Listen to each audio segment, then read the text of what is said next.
Cultural relativism is a philosophical and anthropological concept that suggests that cultural practices, beliefs, values, and norms should be understood and judged within the context of their own culture, rather than being evaluated based on the standards of another culture. In essence, it emphasizes that there is no universal or absolute standard for what is right or wrong, good or bad in the realm of culture. Cultural relativism refers to not judging a culture to our own standards of what is right or wrong, strange or normal. Instead, we should try to understand the cultural practices of other groups in their own cultural context. Cultural relativism wrongly claims that each culture has its own distinct but equally valid mode of perception, thought, and choice. Cultural relativism, the opposite of the idea that moral truth is universal and objective, contends there is no such thing as absolute right and wrong. There is only right and wrong as specified by the moral code of each society. Within a particular society, a standard of right and wrong can be violated. Cultural relativism maintains that man's opinion within a given culture defines what is right and wrong. Cultural relativism is a tool, a suspense of your own personal viewpoints and cultural bias, temporarily to try to understand the conditions of a particular cultural practice or problem. If we want to understand something, this is especially true of very contentious things. Then we have to approach it with as fresh and objective a mind as possible.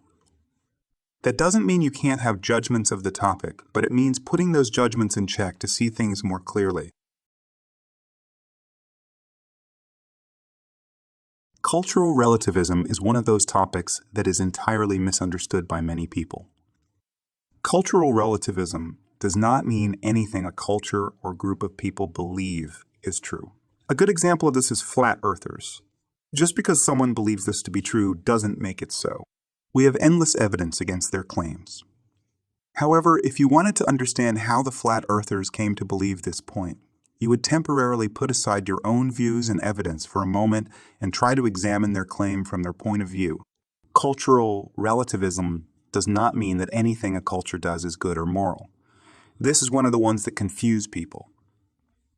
Some people might claim that we can never understand something because it's cultural. Not so. But this is where someone who has never studied anthropology might not understand that kinship marriage patterns don't actually contain any real morality outside of culture. For example, there is nothing objectively wrong with a woman who practices polyandry. She has several husbands, such as is practiced in some parts of the Himalayas. Cultural relativism teaches us that marriage patterns are cultural options, not objective truth. However, it's pretty easy to say that a group of people who kill their neighboring tribes for the purpose of cannibalism is wrong. Cultural relativism doesn't mean that cultures can't be compared. There is sometimes a strange notion that there are no commonalities between cultures. It is true that there are very few universals across all human experience, but there are definitely some core things that humans all do, most of which relate to survival and continuity. But even in practices that are entirely different, we can find comparison as a useful tool for understanding ideas and points of view. But again, cultural relativism is about putting aside our preconceptions and having an experience that is less tainted by our past knowledge and experience. This is especially powerful and useful when problem solving in other cultures or even our own.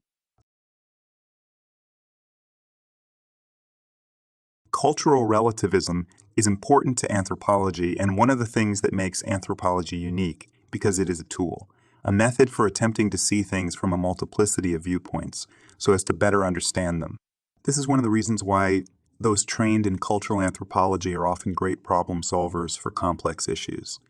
We are able to put ourselves aside for a moment and explore something that would make most people uncomfortable.